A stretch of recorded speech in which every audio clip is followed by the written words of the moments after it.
Today I'm going to share with you the metrics you should be looking at in your online business. I'm Lisa Johnson, a multi-six-figure business coach, and in 2.5 years I've built a business online where I make 90% of my income from passive and semi-passive income streams. Running an online business is great because it provides you with so much data at your fingertips to give you feedback on how you're doing. But too much of something can be a bit of a curse sometimes. There's just so many metrics you could be measuring that it's easy to get analysis paralysis and end up doing nothing particularly well at all. So here's the critical few metrics I recommend you should be looking at in your business. Let's begin by talking sales conversion. It's the most obvious one and the biggie. Everyone should be tracking sales conversion, no excuses, but it does rely on a few other metrics which I'll go into after this one. A lot of my clients experience sales conversion challenges in their early days, and that's because they don't grasp that it's just a numbers game. In my industry, the standard conversion rate is 1 to 2%. That means that if I want to sell 30 of something, I'm going to need to get around 3,000 people to be interested in it. Now, some people's conversion rates are different, so it's important to build up your own data that gives you a forecast that you can work to each time you launch something. I use this all the time. If I want to make 80,000 on my next launch, then I work out how many of the product or service I need to sell to hit that number. From there, I work out what that is 1 to 2% of, and that tells me how many people I need to get signed up to my launch activity, let's say a challenge. As I mentioned, there are other metrics that contribute to achieving this or missing it by a mile. Well, traffic is an important one. I need to know where my potential customers are coming from when they hit my website or sales page, for example. This information can help me with my marketing strategy and also what type of marketing is working and what isn't working. For example, if I were to have a Facebook ad running, I'd measure how much traffic is coming to my sales page from that ad. If it's bombing and just not delivering the traffic, I know there's an issue with the ad, probably the ad copy. If the ad is driving the right amount of traffic but they're not converting when they get there, then I know there's a problem with my sales page. In this crazy social media world we live in, so many people get concerned and wrapped up in the vanity metrics. For example, how many followers or likes they get on their Facebook page or Instagram account, how many people are in their group. I just don't care for those metrics at all. The metric I would measure is their engagement. There is 0 point in having a group with 5,000 people in it if they don't engage.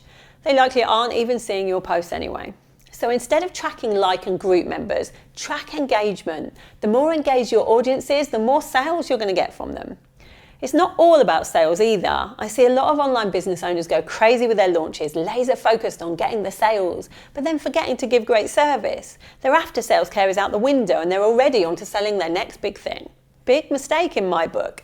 You should be measuring your client experience and your quality of service. It's far more effective and less costly anyway to take care of the clients you've got than go chasing down new ones, not to mention it lacks integrity. I make time every week to make sure that my clients are getting the support and the results they need from my programs, and then gathering testimonials and case studies from them. In fact, I don't even have to go and ask for them usually. I take care of my clients that well that they go online on their Instagram stories shouting about the results they've had from working with me. My inbox and messages are flooded every day with examples of the positive impact I'm having. And that's when you know you're doing the right thing, when your clients do all of your advertising and marketing for you. If you're not focused on your client experience and measuring your feedback and testimonials, then you're missing a trick. Most of us also use plenty of apps and software to help us do different tasks in our business and to measure and track important metrics. One of these is email open rates through your email marketing software. The industry standard for open rates is about 17 to 22%, but again, find your own average by tracking your performance. You should be looking to see what works with your audience, which emails are enticing them to click and take a look. Knowing this can help you make tweaks to the way you communicate with them. Like, for my audience, intriguing or controversial subject lines are what gets them to open them. Also, look a little bit deeper. I know if my emails are hitting the mark based on whether people hit reply and feel compelled to write something back to me. Finally, if you sell a product in particular, although this still applies if you sell a service, you might think that by measuring average order value it's going to be useful for your business, and you'd be right. But I'd encourage you to go one step further and instead start to measure customer acquisition cost and customer lifetime value. Acquisition cost is the average expense it costs you to get that one customer.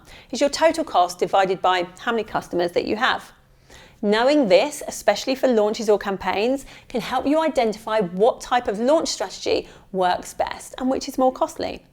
Lifetime value is a more longer term measure and goes hand in hand with really tracking your client experience. If client experience and testimonials are important to you, then so should this metric be, because it's going to help you understand how loyal a client is to you and how much they'd spend over time with you. This can help you make decisions about how much to invest in them and your longer term marketing strategy. These are just a handful of the most critical metrics to measure, what I recommend you should be looking at in your online business. Get measuring some of these metrics and let me know how you get on. And if you've enjoyed this video, make sure you subscribe to the channel below so that you don't miss any. And remember, if I can do it, you can do it too.